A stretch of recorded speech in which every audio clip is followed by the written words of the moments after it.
Today, we're taking a different kind of trip, one that explores why America has become a source of tension for so many countries. Forget beaches and street food, we're diving into the history, politics, and culture that fuel these complicated relationships. This isn't about blame, it's about understanding the world beyond the tourist lens. So grab your metaphorical passport. Let's explore the real stories behind America's global reputation. Let's get into it. First stop, Iran, a country at the crossroads of history and modern geopolitics. The US-Iran relationship is a tangled web, woven from decades of coups, revolutions, and deep-seated mistrust. It all began in the mid-20th century, when foreign intervention and regime change set the stage for a long, uneasy partnership that would eventually unravel. Fast forward to 2015. The nuclear deal, known as the JCPOA, was hailed as a rare diplomatic breakthrough. For a brief moment, it seemed like the two countries might turn a new page. But in 2018, the US withdrew and reimposed harsh sanctions, sending shockwaves through Iran's economy and daily life. For ordinary Iranians, these sanctions mean more than just numbers on a balance sheet. They translate into rising prices, shortages of essential goods, and a constant struggle to make ends meet. The economic pain is real, and it's felt in every corner of society, fueling resentment and anti-American sentiment. The Iranian government seizes on this hardship, framing the US as an imperialist threat. This narrative is used to rally the public, unite different factions, and deflect attention from domestic problems and political dissent. Yet beneath the surface, many Iranians, especially the younger generation, are curious about American culture, music, and ideas. They browse Western books, listen to pop music, and dream of a world with fewer barriers. Still, the official stance remains deeply distrustful, and open admiration is often kept behind closed doors. The relationship is built on old wounds, new grievances, and a persistent sense that America is always meddling in Iran's affairs. Every diplomatic gesture is viewed with suspicion, and every setback deepens the divide. The result? A cycle of suspicion and hostility that's hard to break, with each side waiting for the other to make the first move toward trust. For now, the doors to real dialogue remain closed, and no one's asking for a second helping of this diplomatic drama. The future of US-Iran relations remains as complicated as ever. Next up, North Korea, where anti-Americanism is practically a national sport. The Korean War never officially ended, and the regime has built its entire identity around resisting US imperialists. From childhood, North Koreans are taught to see America as the enemy, fuel for the government's grip on power. Occasional summits and threats make headlines, but the core issues, nuclear weapons and mutual distrust, never change. North Korea sees its nukes as survival. The US demands disarmament. Neither side trusts the other, so the standoff continues. For North Korea, America is the villain in every story, and that's not changing anytime soon. Now to Russia, where the Cold War never really ended, it just got a new script. NATO's expansion and US support for Ukraine are seen as direct threats in Moscow. Russia's annexation of Crimea and the war in Ukraine have only deepened the rift, with sanctions and propaganda fueling mutual suspicion. Russian media paints America as a hostile force bent on weakening Russia. Many Russians enjoy American culture, but the official line is one of deep distrust. It's not just politics, it's a clash of worldviews, with old rivalries shaping new conflicts. The Cold War's ghost still haunts both sides. On to China. Today, the US-China rivalry stands as the defining contest of our era, shaping the world's future in ways we're only beginning to understand. These two giants, once partners in economic growth, are now locked in a struggle that touches every corner of the globe. What began as a mutually beneficial economic partnership has evolved into a fierce, multi-dimensional competition over technology, trade, and global influence.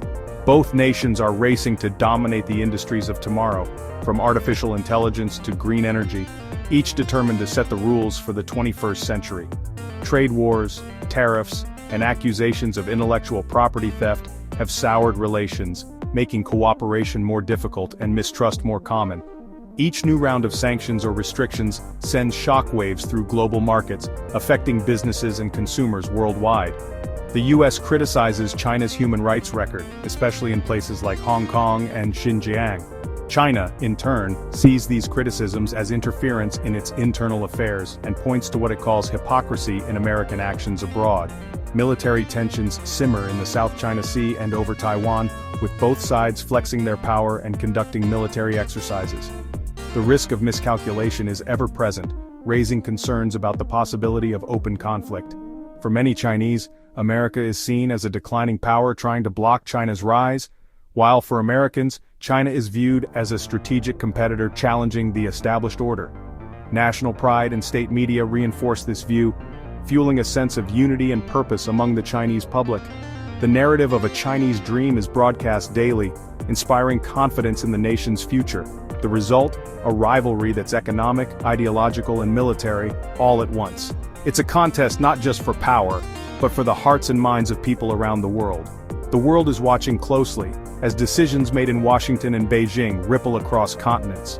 The stakes couldn't be higher, with global stability and prosperity hanging in the balance. This is the new global heavyweight fight, a contest that will define the next chapter of history.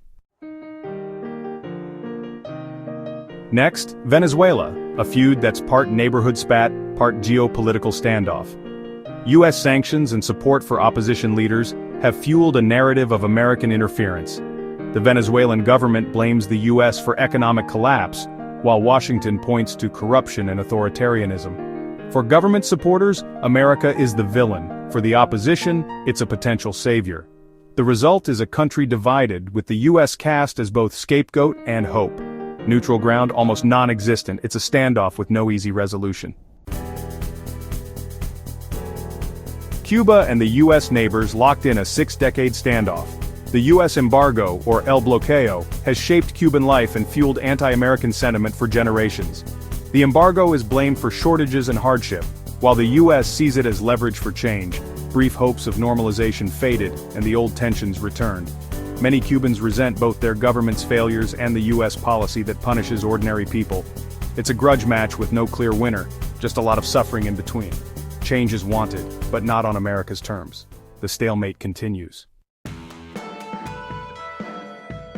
Turkey and the U.S., allies on paper, rivals in practice. Disputes over Syria, Kurdish forces, and Turkey's purchase of Russian missiles have strained the alliance. Turkey sees U.S. actions as threats to its security. The U.S. sees Turkey as an unreliable partner.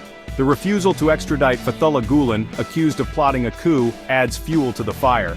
Anti-American sentiment is rising, with leaders using it to rally support at home. The alliance remains, but trust is in short supply. Both sides feel betrayed, and cooperation is more fragile than ever. It's a partnership held together by necessity, not trust. The future? Uncertain at best. Pakistan and the U.S., a relationship built on aid, suspicion, and shifting interests. After 9/11, Pakistan became a key ally in the war on terror, but mistrust ran deep. U.S. drone strikes in the bin Laden raid fueled anger and humiliation in Pakistan.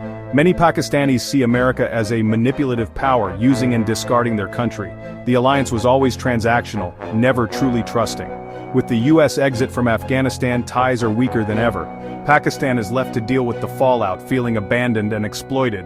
The legacy, resentment, and a sense of being a pawn in a bigger game, not exactly a friendship for the ages. Syria, a country devastated by more than a decade of brutal conflict, its cities and people forever changed. America's involvement in this war has been both significant and deeply controversial, shaping the course of events in ways that are still debated today. When the Arab Spring protests erupted, the U.S. saw an opportunity to support opposition groups, hoping to encourage democratic change. Later, American military intervention against ISIS brought more foreign boots on Syrian soil. To the Assad regime, these moves were clear attempts at regime change, threatening their hold on power and sovereignty. The ongoing U.S. military presence, established without the consent of the Syrian government, is widely condemned by Assad and his allies as an illegal occupation. This has fueled anti-American sentiment and further complicated the already tangled web of alliances and enmities in the region. Years of sanctions, airstrikes, and blockades have devastated Syria's economy. Markets once bustling with life now stand empty, and basic necessities are scarce. For ordinary Syrians, daily life is a struggle for survival, with many forced to wait in long lines for food and essential supplies. Millions have fled their homes, seeking safety in neighboring countries or in makeshift camps. Entire towns have been abandoned, and families are separated by borders and war. For many Syrians, America is just one of several foreign powers whose actions have contributed to the unraveling of their homeland. The question of blame is complex, with many actors involved, but resentment toward the US runs deep among those who have lost everything. Graffiti and protests reflect the anger and frustration felt by ordinary people. The legacy of this war is everywhere: shattered buildings, deserted neighborhoods, and a nation's infrastructure in ruins. The sense of loss and distrust will not be easily repaired. It is the ordinary people, children, parents, the elderly, who pay the highest price. Their lives have been uprooted, their futures uncertain, their dreams put on hold. The scars of this conflict, both visible and invisible, will last for generations, shaping the destiny of Syria for years to come. Afghanistan, the site of America's longest war and one of its most painful farewells. 2 decades of intervention ended in chaos, with the Taliban's return and a sense of betrayal among Afghans who believed in a new future. US withdrawal left the country in crisis, with frozen assets and aid cuts deepening poverty. Many Afghans feel abandoned, used, and left to pick up the pieces.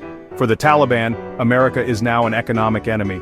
For ordinary people, the legacy is loss, instability, and shattered hopes. The war's end brought no closure, just new hardships. The wounds are still fresh. So, what have we learned? America's global image is complicated, shaped by history, power, and perspective. Understanding these stories isn't about blame, it's about seeing the world as it is. If you want more honest explorations like this, hit subscribe and join the conversation. Let's keep learning, questioning, and seeking understanding together. Thanks for watching and supporting this journey. Stay curious, and see you in the next video.